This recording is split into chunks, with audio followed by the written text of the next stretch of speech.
Hello， 大家好，我是课代表。今天我们视频的主角依然是一位网红，但和其他网红不同的是，他的视频往往是评论比点赞多，甚至有的时候网友对评论内容的点赞都要比他视频的点赞要高。如此反常的现象，评论区肯定不是什么好话。每次他一发视频，就会招来数以千计的问候和嘲笑。同时，他也被誉为全网最爱山寨货的网红。LV 毛衣是假的，手表是假的，甚至连首饰都是假的。而唯一不能造假的豪车竟然是租的。这位网红名叫星爷创业谈，只看名字就知道这又是一位成功学大师。那问题来了，网络上那么多给别人讲成功灌鸡汤的大师，怎么就他这么火呢？星爷创业谈原名段鑫，性别女，据说今年37岁。他火了之后，网友都亲切地叫他老嫂子。老嫂子的视频不谈奋斗，只谈格局。进入他的账号，映入眼帘的视频标题基本上都是挣大钱开公司，视频内容都是带名表谈格局。但实际上，星爷所谓挣大钱的方法，就是一些为人处事的心灵鸡汤，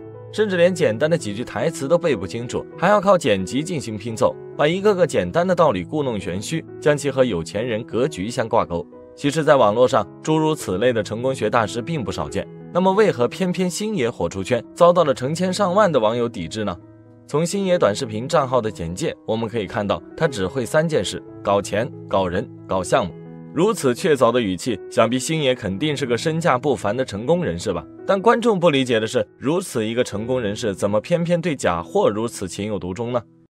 一切的一切还要缘起星爷的一个炫富视频。在那个视频中，星爷的意思是300万的手表比300万的车更有用，而且还说，既然我能带着300万的手表，你觉得我买不起300万或者1000万的车吗？如果只是说个鸡汤，口头炫个富，其实也没啥大事。关键是这个视频中，星爷不仅露出来了自己300万的手表，而且这个视频还被专业鉴表大师大能刷到了。对于星爷的言论，大能实在是看不下去了，于是便亲自下场发布了一个鉴表视频。在视频中，大能说，从宝石圈的颜色过渡来看的话，星爷所谓的300万的手表应该是个后钻的彩虹笛，如果是真表的话，市场价格应该在30多万左右。而且从一个人的戴表习惯来说，自己的表不可能那么松松垮垮，因此星爷的表可能还是借的。被千万粉丝的鉴表大神大能发视频实锤，星爷一夜之间也火了起来，同时也引起了网友的热议。但大家讨论的不是如何做项目挣大钱，而是要看他如何回应大能的实锤。让人没想到的是，没过多久他还真做出了回应，嚷嚷着可以让大家来给自己的手表做鉴定。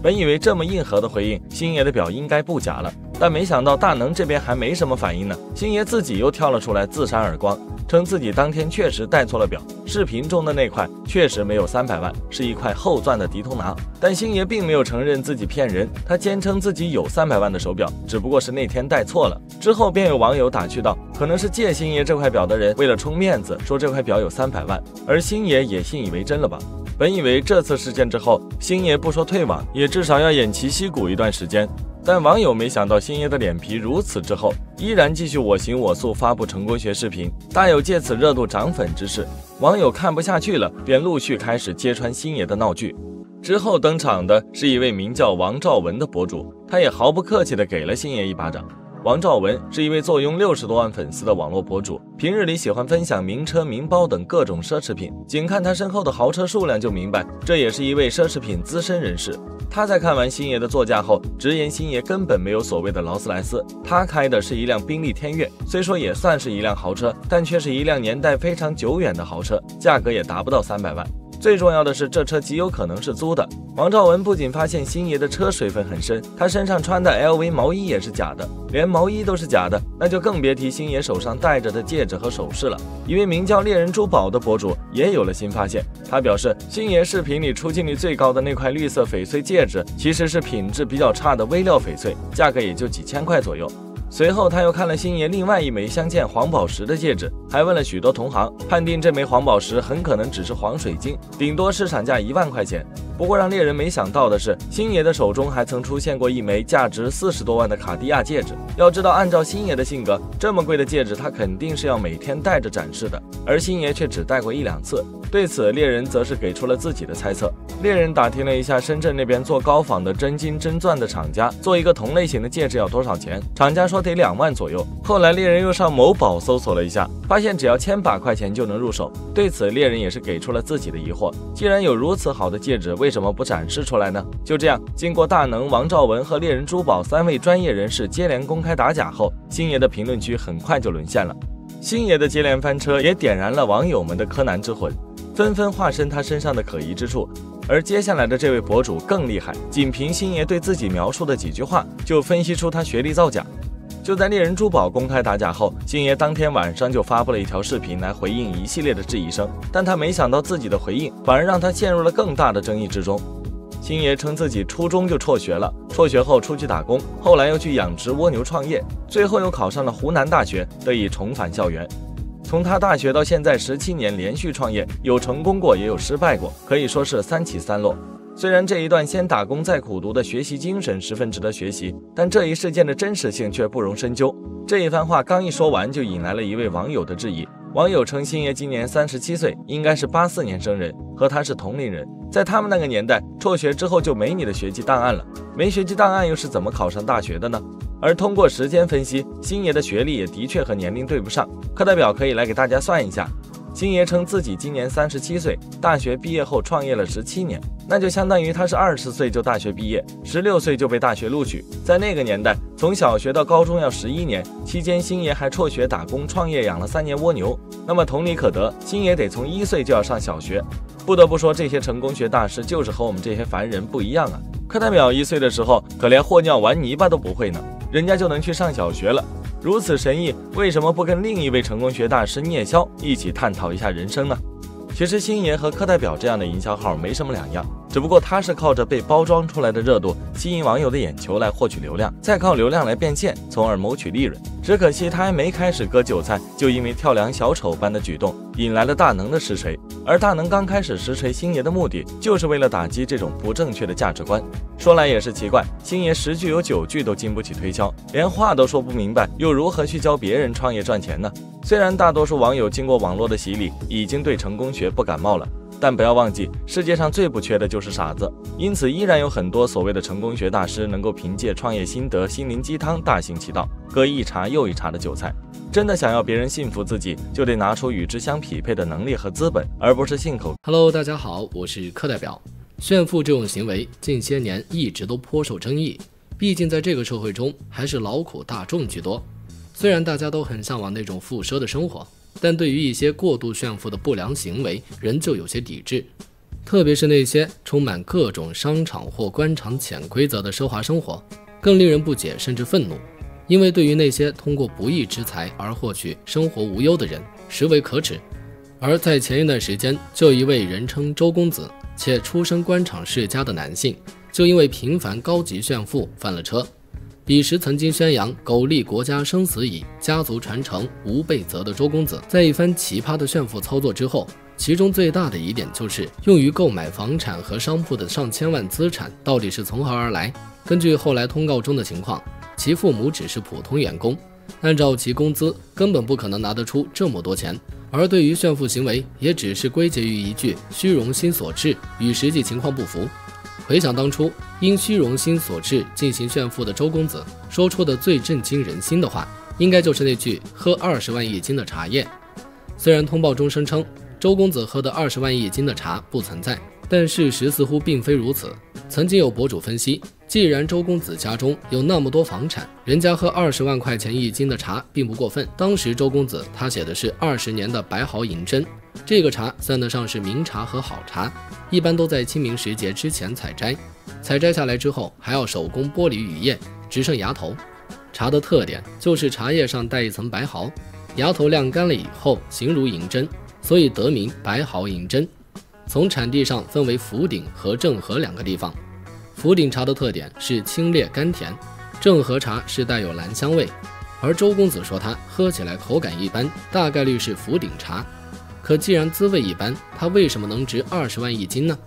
关于白毫银针的市场报价，如果是1年的茶，它的报价是1000到1500；如果是3年的茶，报价是3000到3700；而如果是7年的茶，就是7000多到8000多。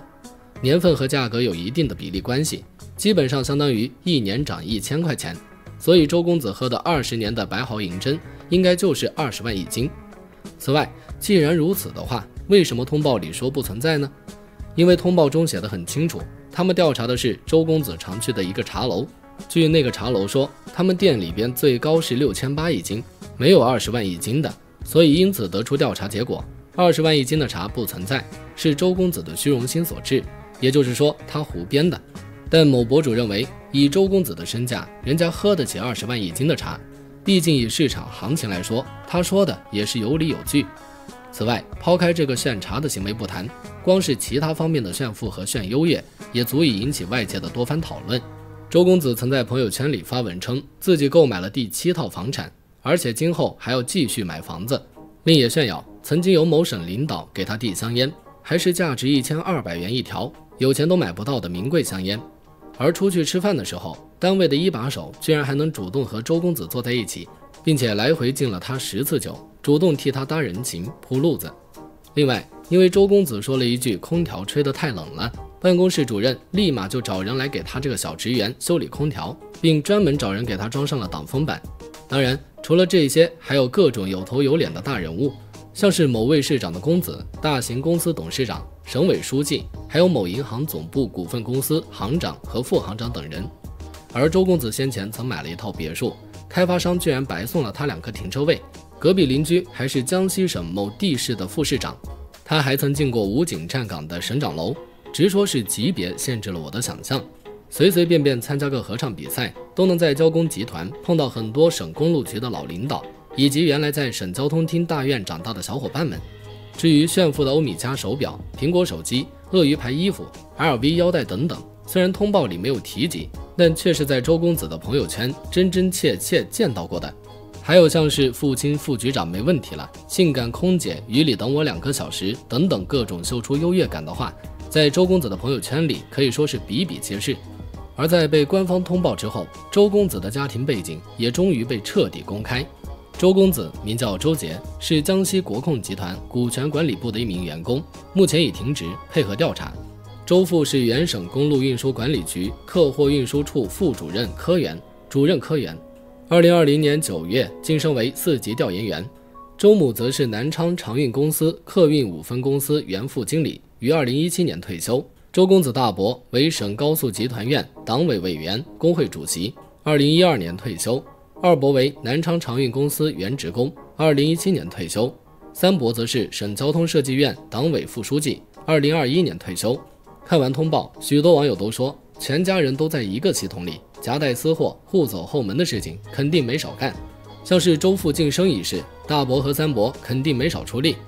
通报中说，周公子本人及父母名下一共有6套房子和2个商铺，总价一共1500万，贷款253万，在2006年和2022年内先后购买。可很明显，凭借周父和周母在国企单位勤勤恳恳的工作，几乎没有可能挣到1200万。所以综合种种事情来看，周公子坑家的事实基本上被断定了。而有意思的是，原有周公子坑家，近则有妻子坑夫的奇葩事。近日，一则90后券商交易员月入超8万相关截图开始在社交平台疯传。相关截图显示，有博主晒出其配偶的收入水平及2人合照，并配上由中金公司开具的月均收入为8万2500元的收入证明。而随着事件的持续发酵，该话题一度登上热搜，单日阅读量超6300万。而且很快，该事件就引起了公司重视。据中金公司透露，目前该员工正被停职调查中。如果从流程上看，多半不会有什么问题，唯一的错误就是让对象把收入晒了出来，违反了内部规定，这和周公子的性质差远了，有点无妄之灾。不过，这位妻子的行为仍旧遭到了网友的议论。再说回周公子事件，其实他在朋友圈炫富贵，重要的不是谁递烟，也不是20万一斤的茶，而是交通系统内周家所占据的那些资源。体制内家族化其实并非什么新鲜事，早些年就算没有编制，很多单位也都是一家人，只是周公子所表现的是一种普通人少见的体制层次家族。在小县城里，那种从爷爷到孙子辈全在体制内的现象并不稀缺。从乡镇到县单位，各个部门里总有很多直系、旁系的家族成员，几乎是子承父业似的在各单位编制上更替。当然，每个人都有考编的权利，不论其父母是否在编，这是公民自由。但很多网友都觉得这不是一个正常现象。体制是一道隔绝人与人的墙，但至少还给小镇青年留下了一个做题考试的希望。可家族化的体制资源与权势却似乎成为了一堵没有缺口的墙，资源只在一圈人之间置换，希望也只在一个圈层里传递。普通人深一脚浅一脚地带着焦虑奋斗，始终抵不过别人简简单单的一句话，更绝技触摸不到那一支烟和一斤茶。从古至今，阶层的划分无一不是伴随着资源的固化。这种家族化体制的现象浮出水面，不仅体现在是亲属间的传帮带，也体现在婚恋关系中的编制内只配对编制内的这种社会观念，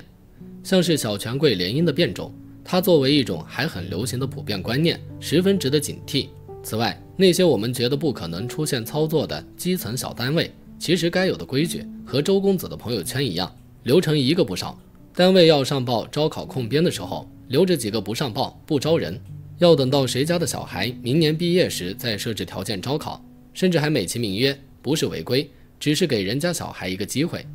基于种种现象，才让周公子的事情爆发之后，许多普罗大众对此愤恨不已，纷纷请求彻查这一家人。毕竟大家辛辛苦苦的奋斗，在这些人眼中却只是一句话的事情。只希望类似平台能公开化一些，也希望少一些周公子这样的二代人士，给其他为前途而努力的年轻人多一些平等和机会。本期的视频就到此为止了，各位同学，下期再见。